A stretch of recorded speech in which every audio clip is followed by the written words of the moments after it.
Olá, bem-vindos a mais um episódio do podcast Reprodução em Pauta. O podcast em que nós vamos discutir um pouco a respeito de reprodução, de fertilidade, nos mais diferentes aspectos. No episódio de hoje, nós vamos conversar sobre a vida secreta dos folículos.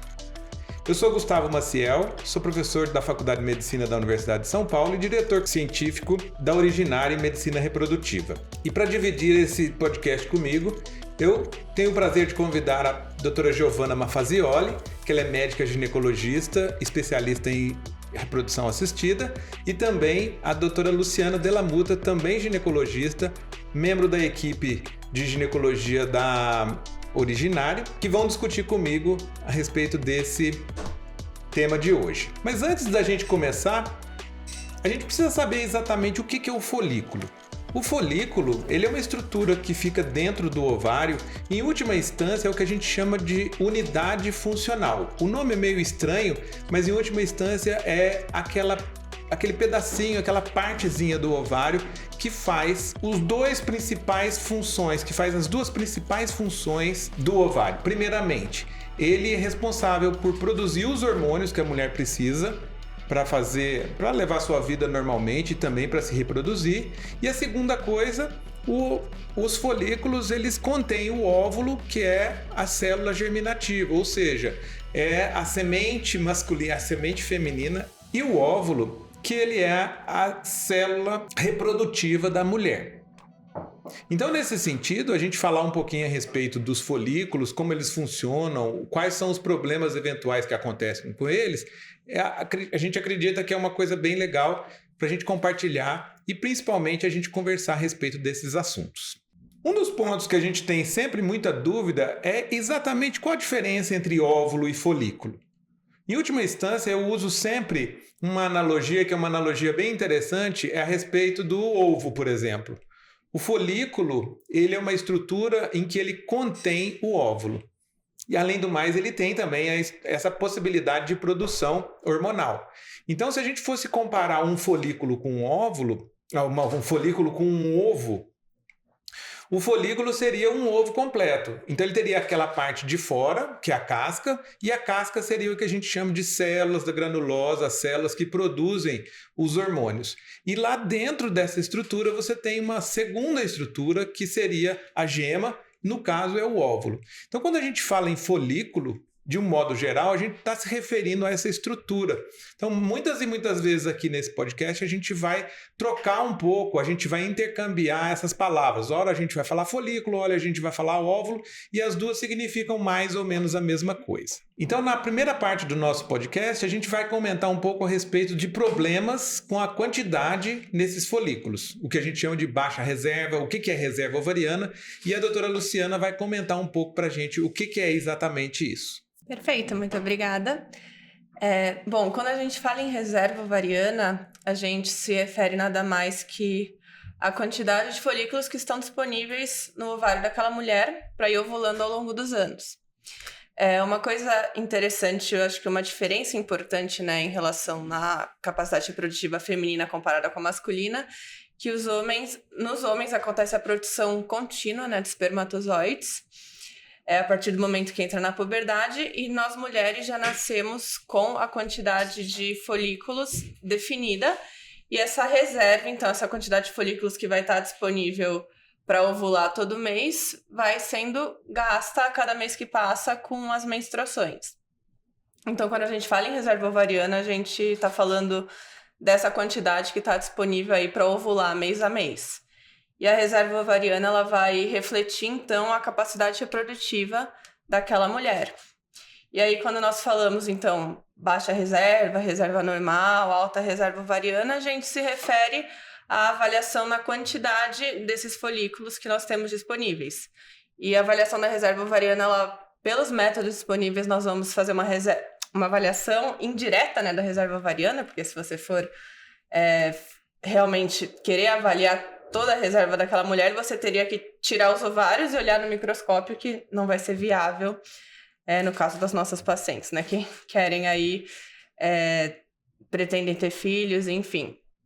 Então, a gente faz o que nós chamamos de avaliação indireta, que pode ser com o uso da ultrassonografia, com dosagem de alguns hormônios, Então nós temos alguns exames que podem ser utilizados para avaliar essa questão da reserva ovariana, né? Essa capacidade, essa reserva indireta. Legal. Lu, mas me diga uma coisa. A gente sabe muito bem que a mulher ela tem uma tendência de ovular um óvulo por mês. E no final das contas, com quantos óvulos ela nasce, mais ou menos? Ela vai gastar um por mês? Como é que funciona isso? Acho que esse é um dado legal da gente conversar. É um dado bem interessante, porque realmente a gente ovula, em média, um óvulo por mês. Às vezes acontece, né, um mês ou outro acaba ovulando a mais, né, 2 óvulos por mês, mas no geral é um óvulo por mês, só que a gente não perde só esse óvulo por mês, a gente perde mais. Então, mais ou menos, as mulheres nascem em média com em torno de 500 mil óvulos no ovário que vão estar disponíveis aí para serem gastos ao longo da vida reprodutiva, mas é estimado que mais ou menos a cada mês 1.000 óvulos são perdidos. Então, nós temos um que vai ser ovulado e outros 999 que vão morrer. Uau. E isso vai acontecer independente de ter ovulação ou não, né? Todo mês, a partir do momento que a mulher entrou na puberdade, que ela começou a menstruar, todo mês ela tá perdendo mais ou menos 1.000 óvulos. Mesmo se ela tá usando pílula, se ela tá com bloqueio hormonal, com anticoncepcional, ela ainda assim vai perder 1.000 óvulos por mês. Se ela tá gestante, ela não tá ovulando enquanto ela tá grávida, mas ainda assim todo mês ela tá perdendo uma quantidade de óvulos. Legal. Isso aí eu acho que é bom a gente lembrar, porque isso é um fator fundamental para a questão da fertilidade feminina, né? O índice de perda que a gente tem mensalmente, ele é muito grande. Então, a gente tem que zelar por esse patrimônio, né? A gente até brinca, mas é um patrimônio folicular da mulher, de fato. Tem que cuidar e fazer com que essa coisa preserve, né? Vamos dizer assim, cuidar desses óvulos, desses folículos, porque você vai utilizar. Mas você estava falando com relação à questão de como a gente faz um retrato, como a gente faz uma avaliação da reserva ovariana habitualmente. Bom, nós temos alguns meios de fazer isso com dosagem de alguns hormônios no sangue. Acho que atualmente o que nós mais usamos é o hormônio antimileriano, que é um hormônio que é produzido pelas células, então que ficam em volta desse folículo. E ele pode ser dosado no sangue e essa dosagem pode ser feita em qualquer momento do ciclo menstrual. E ela vai refletir mais ou menos essa reserva indireta, né, do ovário, essa quantidade de folículos que a paciente tem disponível. E nós temos os valores de referência que varia conforme a idade, né, da paciente. A gente sabe que numa mulher mais velha, a dosagem dela vai estar menor, porque a reserva ovariana dela já é menor, foi mais gasta ao longo da vida em relação às pacientes mais novas. E dá também para fazer uma avaliação em exame de imagem com ultrassom transvaginal, que a gente consegue olhar os ovários e consegue identificar os folículos dentro desses ovários. Então, todo mês nós temos um número de folículos disponível para serem recrutados e um deles que vai crescer e vai ovular. E todo mês estão aparecendo novos folículos para serem recrutados naquele ciclo menstrual e a gente consegue avaliar isso pelo ultrassom também. Ah, legal. Então quer dizer que é coisa bem dinâmica. Muito dinâmica. Então, na verdade, a gente vai fazer essas avaliações, né? Então, normalmente a gente vai pedir o FSH, o estradiol, o hormônio antimileriano e fazer a contagem de folículo antral pelos ultrassons. Existe alguma coisa que queima folículo? Ou seja, que destrói folículo mais rápido? Então, por exemplo, cigarro, bebida, vida louca, isso tudo aí pode prejudicar os seus folículos? Como é que a gente tem que pensar quando a gente vai orientar nossas pacientes? Bom, nós sabemos que tem alguns hábitos e estilos de vida que podem prejudicar um pouco mais na reserva ovariana. O cigarro é algo que pode atrapalhar. Inclusive, tem vários estudos mostrando que pacientes que fumam acabam entrando na menopausa um pouco mais cedo, né? Comparado com pacientes que não fumam. E tem os fatores de risco daquela paciente. Então, se na família dela, a mãe dela entrou na menopausa muito jovem, mãe, avó, irmã, pacientes, mulheres na família que entraram na menopausa antes dos 40 anos, essa paciente também tem um risco aumentado de entrar na menopausa mais cedo. Algumas medicações, alguns tratamentos, né? Então, pacientes que tiveram câncer e precisaram fazer quimioterapia, radioterapia, vão ter um comprometimento dessa reserva do ovário. E algumas medicações específicas também, para algumas doenças, podem acabar atrapalhando um pouco também essa questão da reserva ovariana. Perfeito. Muito bom. Então, na verdade, eu acho que esse aí... e eu queria que você comentasse um pouquinho também a respeito da idade. A idade, tem algum ponto na idade em que ela começa a ter uma perda de folículos mais rápida, assim? Como é que é? A gente vai conversar com a Giovana daqui a pouquinho a respeito dessa dinâmica, mas eu queria que você comentasse um pouco a respeito de... Por exemplo, se eu fizer a reserva ovariana numa paciente que tem 39 anos ou 38 anos e a outra que tem 30 anos...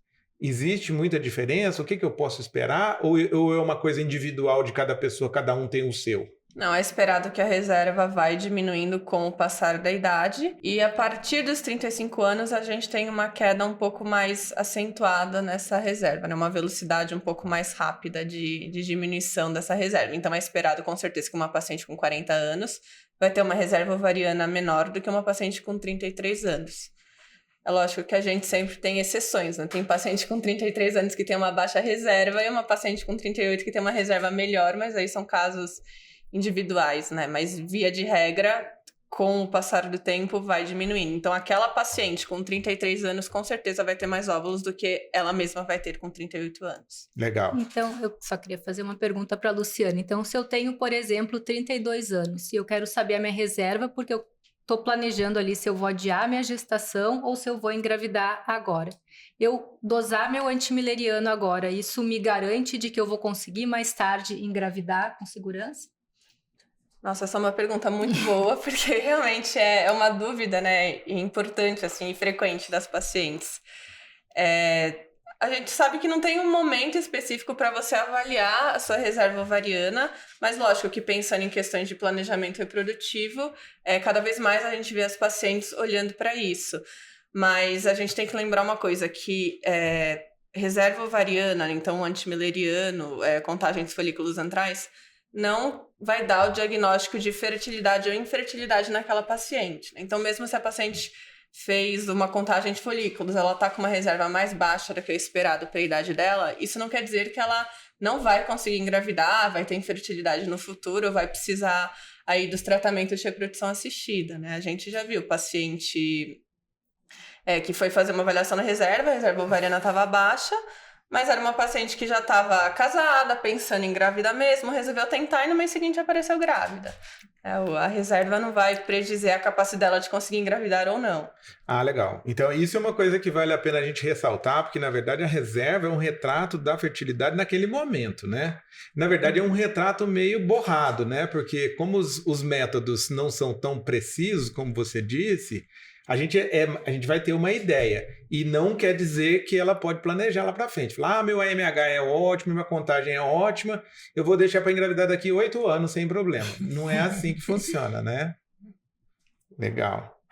Agora conta para mim um pouco a respeito da utilização desses exames que a gente faz para tentar prever a resposta a um estímulo. Imaginemos uma paciente que ela precisou fazer tratamento por algum motivo, seja lá por algum motivo tubário, algum problema nas trompas, algum problema no parceiro. Então ela precisa fazer um estímulo ovariano. Queria que você comentasse um pouquinho a respeito de como a gente utiliza esses exames para tentar prever como ela vai responder e a variação dessas respostas. Eu acho que dentro do universo da reprodução humana, a principal utilização desses testes da reserva ovariana, além de você ter, né, uma noção de qual é a reserva da sua paciente, é justamente predizer a resposta ao estímulo, né? Então, cada vez mais os estudos mostram que realmente a utilidade dos testes é não para predizer a capacidade daquela paciente engravidar, mesmo se sendo gravidez natural ou paciente que vai fazer uma FIV, mas qual que vai ser a resposta dela ao estímulo ovariano. Então, na FIV, nós damos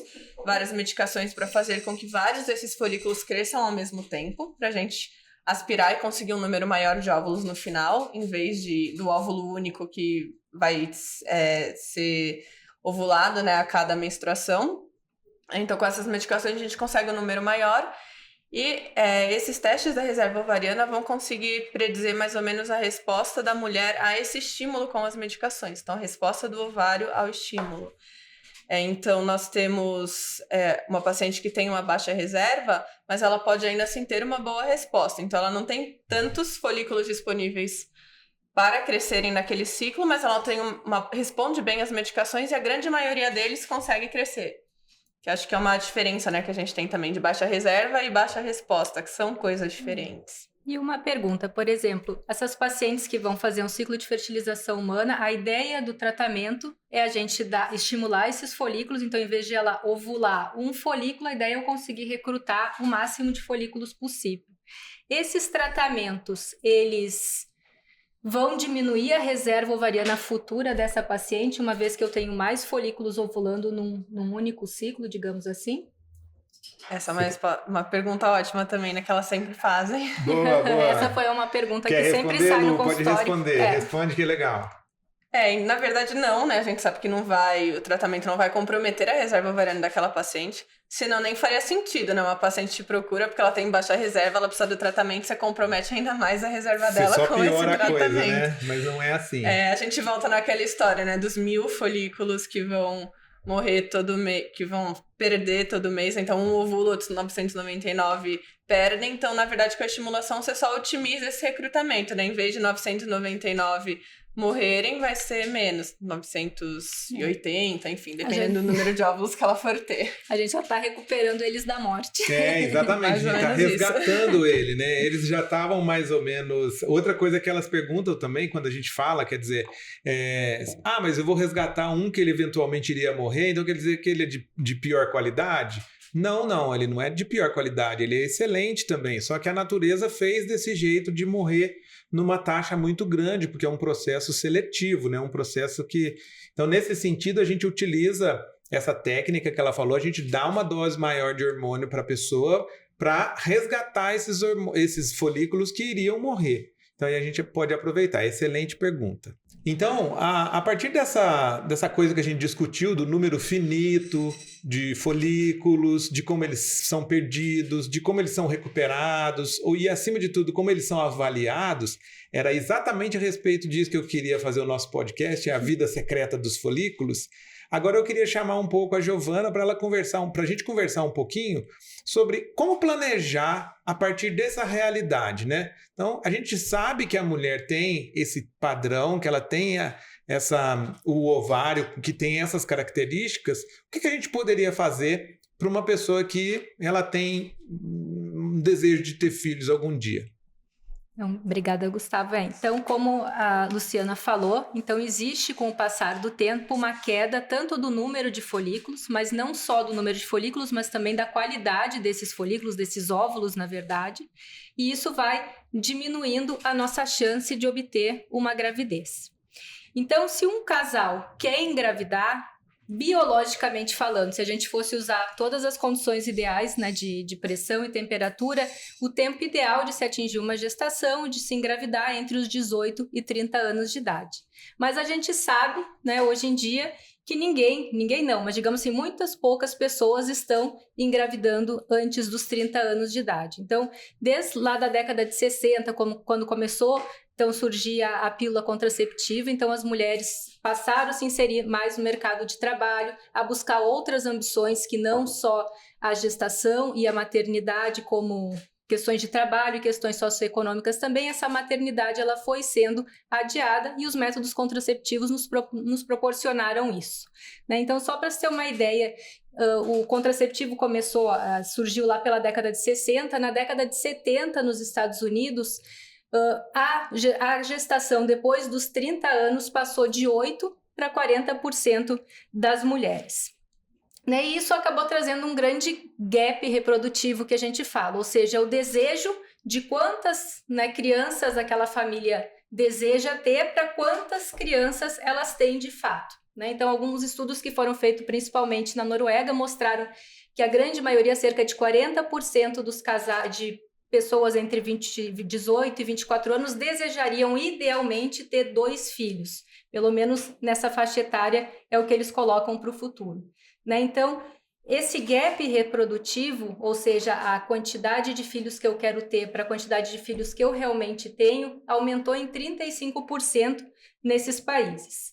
Daí foi muito interessante que lá mesmo na Noruega, em 2015, eles fizeram um estudo, então utilizando modelos matemáticos, Então, o que eles avaliaram? Eles colocaram dentro desses modelos as taxas de fecundidade, de abortamento, de infertilidade por idade, e eles determinaram, então, qual que seria a idade ideal, ou a idade máxima ideal para a pessoa ter para que ela tenha uma boa chance de ter a quantidade, o número, né, de filhos que ela desejaria ter realmente. Então, para ela ter 90% de chance de ter um filho vivo ao longo da vida, ela deveria adiar no máximo a sua vontade reprodutiva para os 32 anos de idade. Agora, se o desejo dessa família é ter 2 filhos vivos, para eu ter uma chance de 90% de conseguir esses meus 2 filhos vivos, né, eu teria que começar a tentar engravidar no máximo aos 27 anos de idade. E para 3 filhos, começar nos 23 anos.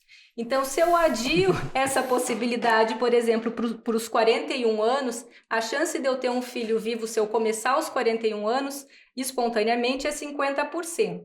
Para eu ter 2 filhos vivos, eu preciso, nos 38 anos, né, para ter 50% de chance tentar. E aos 35 anos, né, se eu quiser ter pelo menos 3 filhos vivos. Então, o ideal é começar antes dos 30, mas por esses modelos matemáticos, se eu quiser ter um filho vivo com uma boa chance, eu precisaria começar ali em torno dos 32 anos, ou dos 27, 23, caso eu queira ter mais filhos vivos.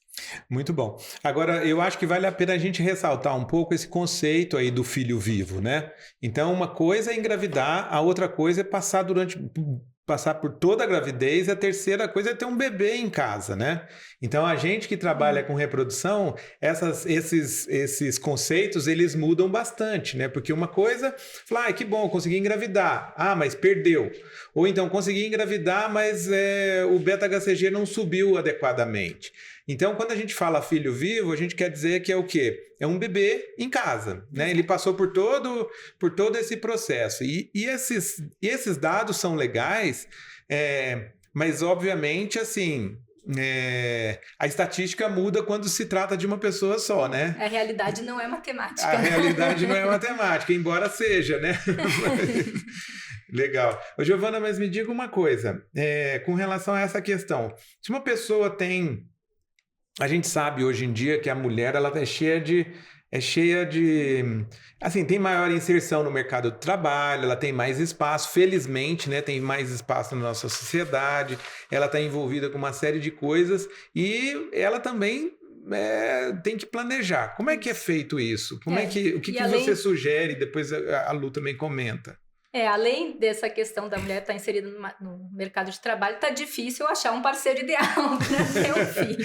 Tem isso também. Então, nem sempre as coisas acontecem no tempo que a estatística gostaria que fosse.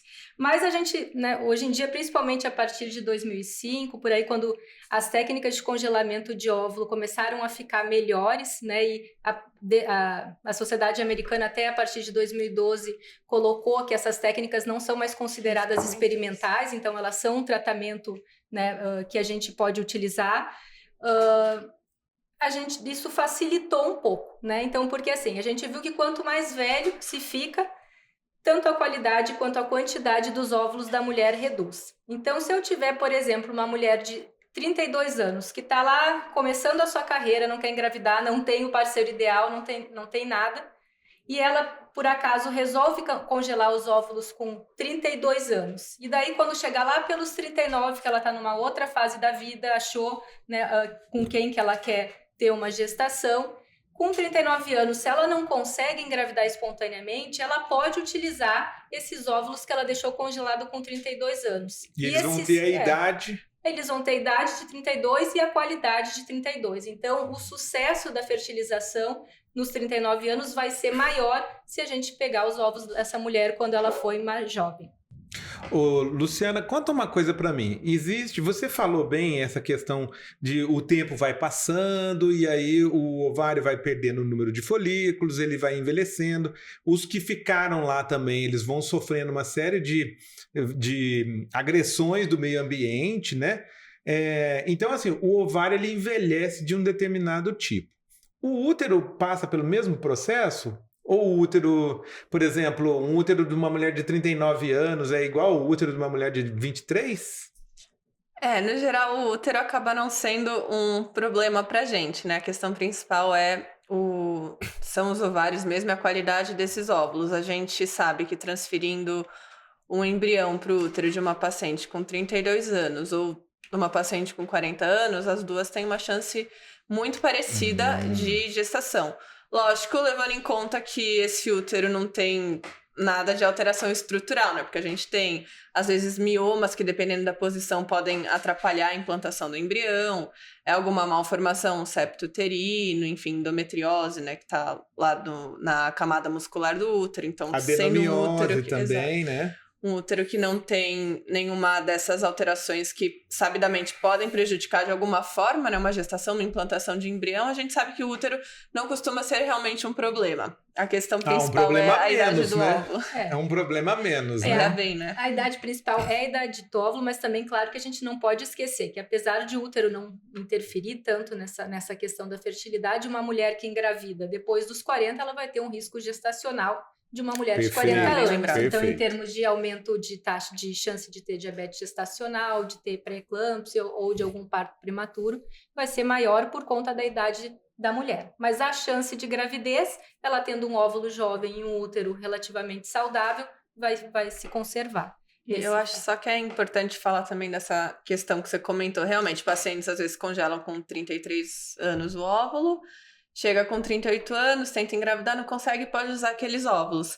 Mas é bom lembrar que grande parte dessas pacientes vai chegar com 38 anos, vai tentar engravidar e vai conseguir. E não vai voltar para usar os óvulos. Então tem também essa questão, com quantos anos eu congelo meus óvulos?